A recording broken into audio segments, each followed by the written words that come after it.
Evangelho de Lucas, capítulo 13, versos 6 a 9. Lucas, capítulo 13, versos 6 a 9, assim nos diz a palavra do Senhor. Então, Jesus proferiu a seguinte parábola.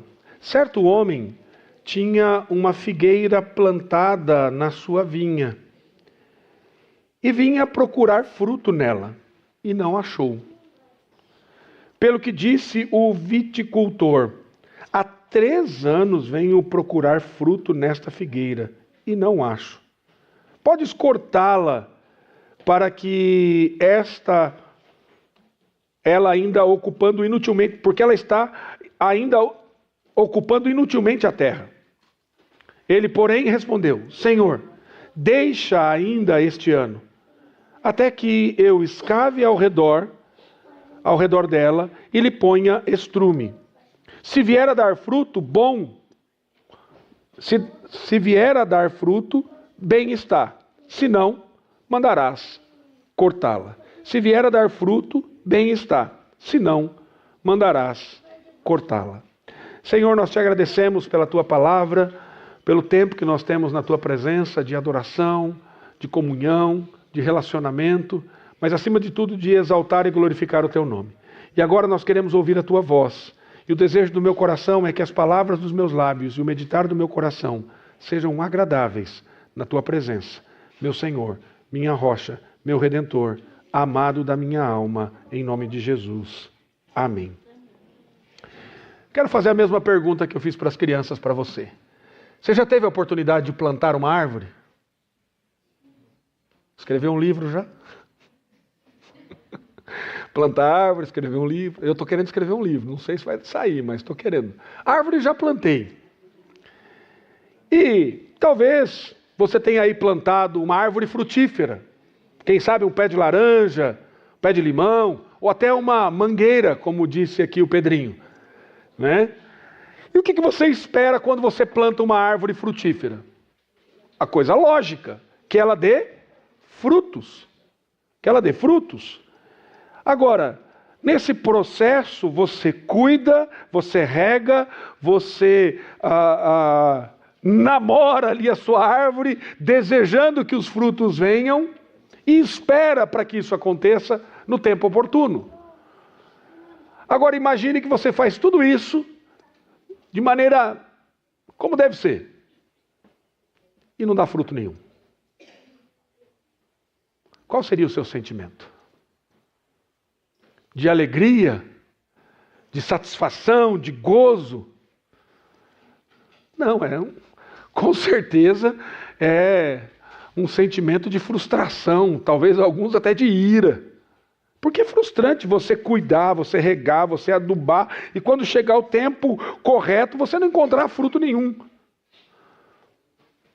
Agora, imagine uma pessoa que plantou, como o texto diz, uma figura, uma figueira, lá no seu quintal, e espera por anos, e no caso aqui do texto, por 3 anos, regou, podou, adubou, mas quando chegou a hora de colher, nada. E a árvore está lá bonita, maravilhosa, linda, mas não dava figos, que era o propósito da figueira. Isso é uma grande decepção. Por quê? Porque quem planta uma árvore frutífera quer frutos, não quer apenas sombra. E é interessante que Jesus conhecia bem essa experiência. Por isso ele conta essa parábola da figueira estéril, registrada no texto que nós acabamos de ler. E essa parábola, ela vem logo depois de Jesus falar sobre tragédias. Na semana passada, nós aqui expusemos os versos 1 a 5, sobre as tragédias que aconteceram lá quando tem aquele problema da Torre de Siloé, e o que estava acontecendo em relação a Pilatos com os galileus, as tragédias que acontecem, e aí essa parábola vem logo depois. E aqui, no texto anterior, Jesus nos chama ao arrependimento. Ele diz: arrependei-vos, Todos nós devemos nos arrepender, porque se não nos arrependermos, vamos perecer. E o texto lá, ele repete isso 2 vezes, no verso 3 e no verso 5. E agora, ele reforça o nosso chamado por meio dessa parábola. E aqui nós vemos 3 personagens nessa parábola. O primeiro personagem é o dono da vinha. E aí nós temos o viticultor e a figueira. E a história é simples, mas ela é cheia de significado para a nossa vida. E o que nós vemos é que Deus é o dono da vinha. A ideia que Jesus mostra aqui é: Deus é o dono da vinha. Nós somos essa árvore que tem que dar fruto. E Cristo é o viticultor que intercede, que cuida, que trabalha em nós. E a mensagem é clara: Deus espera frutos de arrependimento na nossa vida. Deus espera que você se arrependa. Deus espera que você dê frutos conforme Ele deseja. E é interessante que o Senhor, Ele é paciente, Ele é longânimo.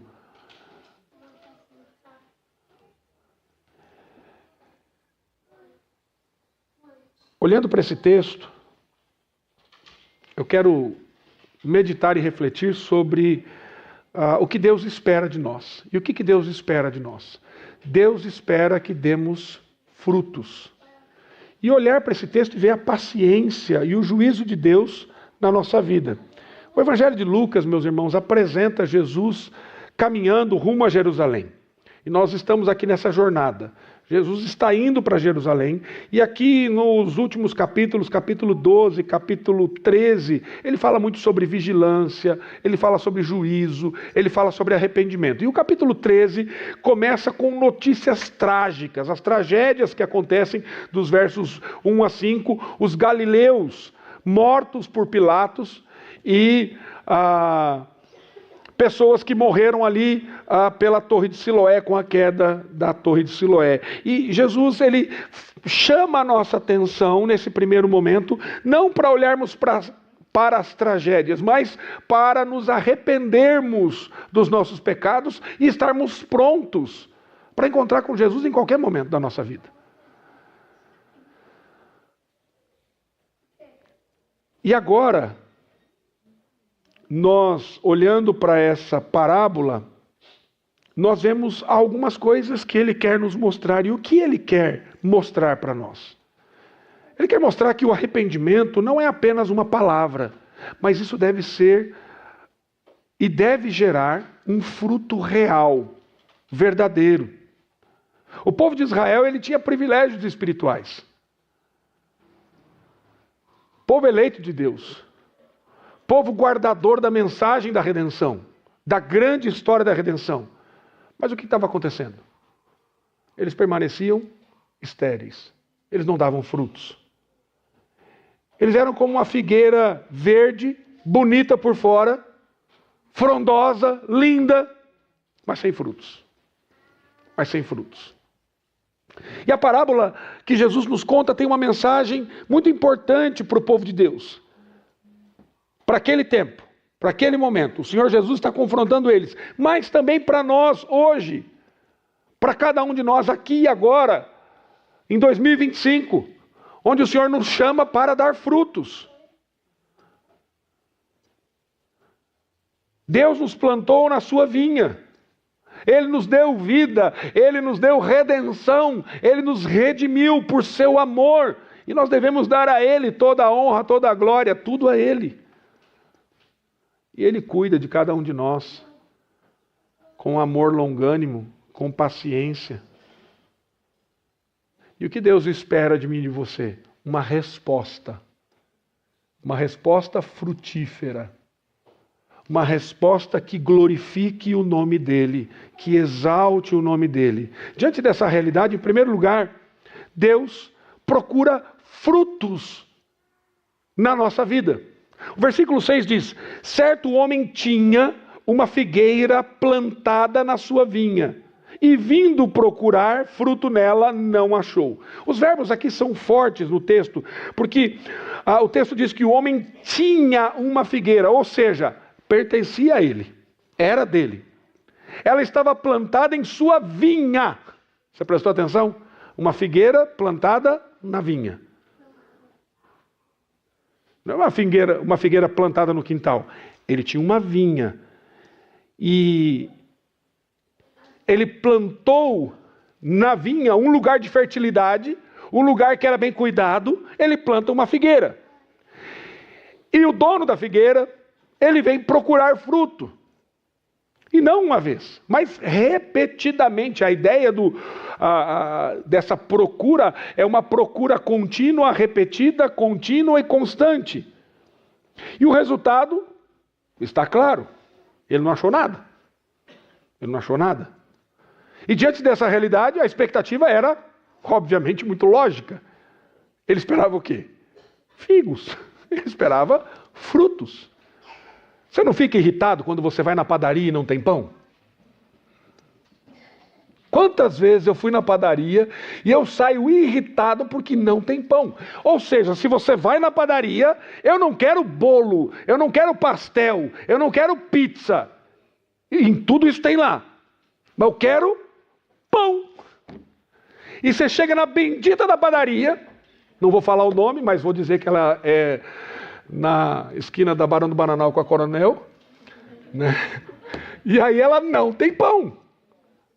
E se você vai uma vez e não tem pão, tá bom, você volta para casa frustrado. Mas se você vai 2, se você vai 3, você vai 4, você vai 5 vezes e não tem pão, você fala assim, para que serve essa bendita dessa padaria? Se você vai na padaria, e eu estou dizendo isso de experiência própria, porque eu já fui padeiro. Você sabia que eu já fui padeiro? Eu já fui padeiro na minha adolescência. Minha mãe teve uma padaria, aprendi a fazer pão. E uma vez o padeiro faltou. Quem teve que 3 horas da manhã preparar o pãozinho? Você sabia que esse pãozinho que você compra na padaria, ele tem que ser preparado umas 3, 4 horas antes? Aí você tem que ir lá, fazer todo aquele preparo, coloca ele lá na estufa para ele crescer, e o abençoado, ele fica pronto em 3 minutos, porque o forno está muito quente. Então eu já sei como é que é o processo. E uma coisa que, quando minha mãe era dona de uma padaria, que não podia faltar na padaria era o quê? Pão. Agora, se você planta uma árvore, você quer o quê? Frutos desta árvore. E o dono da vinha, que tinha uma figueira plantada na vinha, foi até a vinha para ver se aquela figueira abençoada estava dando figos. E não tinha figos. Você não planta uma árvore para ser estéril, mas para frutificar. E Deus, Ele nos enxerta na videira verdadeira para que nós demos frutos. E a Bíblia usa frequentemente a imagem da vinha ou da figueira para falar do povo de Deus. E quando a Bíblia fala de frutos, ela fala de fruto, ela está fazendo o quê? A relação com a nossa vida. E isso significa e indica uma vida transformada, uma vida redimida, uma vida de obediência, uma vida de justiça, uma vida de amor. E Jesus, ele disse, nisto é glorificado meu Pai, que deis muito fruto, e assim sereis meus discípulos. Evangelho de João, capítulo 15, verso 8. O perigo para nós, irmãos, é que, e essa é uma tentação para mim e para você, é que para nós parece que está bom demais pensar de que basta nós estarmos na vinha. Eu sou uma figueira que fui plantada na vinha. E está ótimo estar na vinha. O dono me plantou aqui, colocou alguém para cuidar de mim. E está bom demais, não precisa de mais nada. Muitos judeus pensavam assim. Eles diziam que eles eram o quê? Descendentes de Abraão. E que eles estavam seguros. Mas Jesus mostra que Deus não se conecta com apenas a sua história. Não apenas com o seu legado, não apenas com a aparência, mas Ele quer frutos reais. Deixa eu dizer uma coisa para você. É uma bênção você vir de uma família protestante, de uma família que serve ao Senhor, talvez da terceira ou quarta geração. É uma bênção que o seu avô foi alcançado por Jesus e evangelizou toda a sua família, inclusive os seus pais, e os seus pais evangelizaram você, e você pretende evangelizar os seus filhos e falar do amor de Deus. Isso é maravilhoso, meus irmãos. Mas ser presbiteriano não garante entrada no céu. Como diria meu amado e saudoso reverendo Jorge Alberto Canelas, vai ter igreja presbiteriana lá no inferno também. Sabia disso? E aí uma vez eu estava lá na igreja da Lapa e o pastor Mauro virou e falou assim: quer ser pastor lá? Eu falei: eu não, o senhor é doutor, o senhor tem mais gabarito que eu. Mas tem gente que frequenta a igreja a vida toda e não teve um encontro pessoal e real com Jesus. E sabe o que vai acontecer com esse? Vai perecer. Vai morrer e não estará eternamente com o Senhor, mas estará eternamente separado do Senhor. Então, o que eu tenho que fazer? Eu tenho que examinar a minha vida. Você está apenas plantado na igreja? Ou seja, você está conectado, você é membro da igreja, você cumpriu os ritos. Você veio à igreja, aí num dado momento convidaram você para fazer uma classe de novos membros, você entrou lá, aí você aprendeu as palavras corretas, você aprendeu a nomenclatura e o linguajar do evangeliquez, e aí você então agora responde corretamente ao conselho quando é chamado para ser examinado para a sua pública profissão de fé. E aí você diz assim: não, Jesus é o meu Salvador. Você entende isso. Isso é legítimo, você entendeu. Mas isso não transformou você. Irmãos, é interessante essa questão de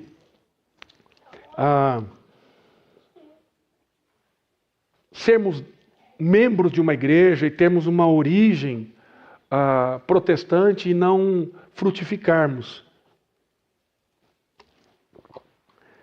Essa semana eu tive a oportunidade de estar lá na cidade de Bauru, ministrando um treinamento de aconselhamento bíblico na primeira igreja presbiteriana independente, mas antes de ir para lá eu passei em Rio Claro. E eu fui gravar alguns testemunhos de alguns rapazes que passaram pelo programa do Desafio Jovem. Para quem não sabe, o Desafio Jovem é uma instituição que acolhe pessoas com dependência química. E eu fui gravar alguns testemunhos porque o Desafio Jovem de Rio Claro está completando 50 anos este ano, e o mês que vem agora, o mês de outubro, haverá um culto e nós vamos passar esses depoimentos dos rapazes. E eu gravei 5 testemunhos, 4 rapazes e uma mãe. Dos 5, a mãe é presbiteriana e 3 dos 4 rapazes eram presbiterianos, criados, educados, ensinados nos caminhos do Senhor na igreja presbiteriana do Brasil. E esses 3 rapazes foram para as drogas. Participaram da UCP, participaram da UPA, participaram da mocidade. E num dado momento eu perguntei para um deles: o que aconteceu que mudou a sua vida? E ele disse assim: olha, pastor, eu fui criado na igreja, eu conhecia a palavra, eu conhecia as coisas do Senhor, mas eu não era transformado por Jesus. E aí ele começou a chorar. E ele começou a falar do que Deus fez na vida dele. E queridos, eu ali, enquanto eu gravava o vídeo, ele falando, porque eu fazia as perguntas e ele ia falando, eu comecei a ser tomado de emoção de ver o que Deus fez na vida daquele rapaz. Ele falou assim: hoje Jesus é o centro da minha vida, eu tenho propósito, eu tenho significado. Hoje eu quero glorificar o Senhor, eu quero servir ao Senhor, eu quero falar do amor de Deus, eu quero levar a palavra àqueles que estão cativos, oprimidos, escravizados. Eu quero dedicar a minha vida a servir ao Senhor nesse lugar. E está lá servindo ao Senhor. E um menino que foi muito bem sucedido na vida dele, financeiramente, profissionalmente. Ele falou assim, eu estou deixando tudo. E não interessa quanto eu ganho. Eu era focado no dinheiro, eu era focado na minha idolatria. Mas hoje Deus transformou o meu coração e Jesus entrou na minha vida. Queridos, é isso que acontece quando você encontra Jesus. E a sua, agora, perspectiva, a maneira de você enxergar as coisas muda completamente. Por quê? Porque Jesus transformou o seu coração. E você vai ler cada situação da sua vida de outra perspectiva. E você não vai achar que é suficiente você só estar plantado, ligado à videira. Agora, a questão que nós temos que examinar na nossa vida é, eu estou plantado, está suficiente, mas toma cuidado. Porque lá em João ele diz que a árvore que não dá fruto, o que ele faz? Ele corta e lança fora. Então, não sei se você está plantado mesmo, porque a planta genuína, frutífera, ela tem o propósito de fazer o quê? Dar frutos. Então, você está dando frutos? Primeiro, fruto de arrependimento, fruto de santidade, fruto de boas obras, frutos de compartilhar o Evangelho e falar do amor de Deus para as pessoas que estão longe de Jesus. Lembre-se que Deus é quem procura fruto. E Ele vai além das aparências. Não adianta parecer uma árvore frondosa, verde, bonita. É preciso frutificar. E o fruto é a evidência de uma vida espiritual. Um crente verdadeiro dará fruto. Ele vai dar fruto. Ainda que em diferentes medidas. E nós não estamos aqui numa competição para ver que árvore dá mais frutos. Não é esse o ponto. Mas o ponto é, eu preciso dar frutos. Por quê? Porque o dono da vinha, ele procura frutos. E ele vem procurar frutos na minha vida. A segunda coisa que nós vemos no texto é o perigo da esterilidade espiritual. O verso 7, ele traz a fala do dono da vinha. E ele diz o seguinte, há 3 anos venho procurar frutos nessa figueira e não encontro. Corta-o, porque ocupa inutilmente a terra. Aqui nós vemos a paciência de Deus, 3 anos de busca. O número aqui simboliza esse período completo de tempo para que a colheita fosse produtiva nesse sentido. Só que depois desse ciclo, onde a colheita era esperada, o que acontece? Esterilidade. E a esterilidade continua. E a expressão aqui é forte, queridos. O verbo aqui é forte. Ele diz assim, corta fora. Arranca. Mostra que a figueira não era apenas infrutífera, que ela não dava fruto, mas que ela prejudicava a vinha. Que ela estava plantada num lugar onde ela não deveria estar, um lugar que era bem cuidado, e ela estava ali consumindo espaços e recursos que não deveria consumir. Então, quando nós olhamos para essa esterilidade, ela é muito perigosa, queridos. Porque não é apenas a ausência de fruto, mas é o desperdício de oportunidades, de tempo, da graça do Senhor, das misericórdias derramadas sobre a nossa vida. João Batista já havia dito isto. Já está posto o machado à raiz das árvores. Toda árvore que não produz bom fruto é cortada e lançada no fogo. Meu amado, eu e você, como família da fé, como igreja do Senhor Jesus, como igreja, nós somos chamados a dar frutos.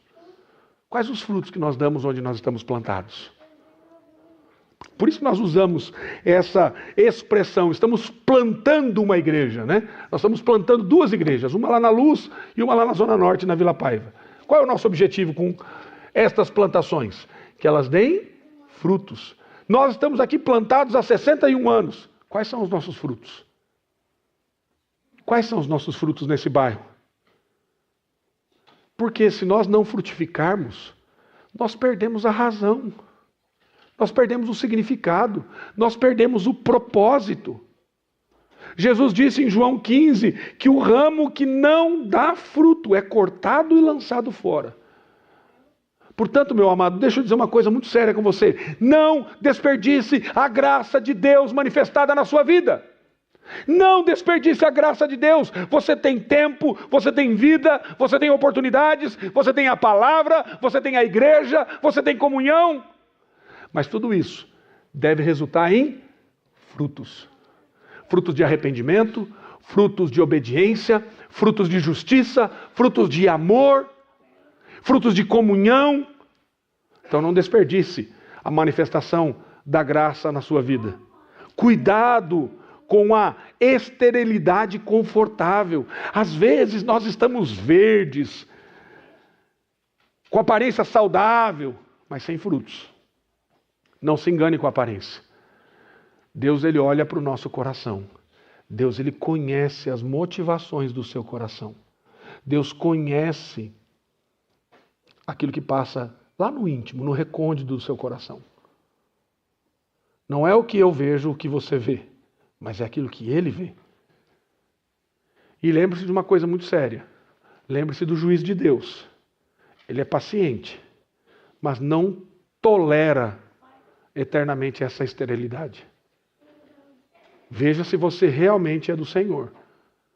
Veja se realmente você se arrependeu.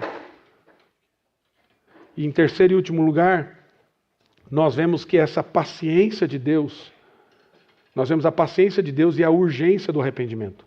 Versos 8 e 9 nos mostram claramente isso. Ele diz assim: ele, porém, respondeu: Senhor, deixa ainda este ano, até que eu escave ao redor dela e lhe ponha estrume. Se vier a dar fruto, bem está. Se não, mandarás cortá-la. O verbo deixar aqui é um pedido de adiamento. Uma espécie de apelo à paciência. Calma, Senhor, calma um pouco mais. Deixa eu trabalhar um pouco na vida desse abençoado aqui. E o viticultor, ele promete cuidar. Mas há uma condição: se der fruto, ótimo, se não, ela será cortada. E aqui nós vemos Cristo como aquele que intercede por nós. Ele pede mais tempo, ele cuida, ele aduba com a sua palavra, com a ação do Espírito Santo, com a graça de Deus. E a paciência de Deus é uma das grandes verdades bíblicas. Deus, ele é longânimo conosco. Deus é paciente conosco. 2 Pedro capítulo 3, verso 9 diz: o Senhor é longânimo para convosco, não querendo que nenhum pereça, senão que todos cheguem ao arrependimento. Por isso nós precisamos estar atentos a isso, queridos. Você está ouvindo o Evangelho, você tem oportunidades, e Deus está chamando você ao arrependimento. O tempo é agora. A graça está sendo manifestada. E cada dia que Deus nos dá a oportunidade de arrependimento e de frutificação, é uma bênção na nossa vida. E a questão é: qual a minha resposta? O que eu tenho feito? Como eu tenho aplicado essas realidades e essa verdade na minha vida? Então, querido, deixa eu dizer uma coisa muito clara para você. Aproveite o tempo que Deus lhe dá. Cada dia é um presente do Senhor. Cada dia é um novo dia da manifestação da graça, da manifestação da misericórdia, da manifestação do amor de Deus na sua vida.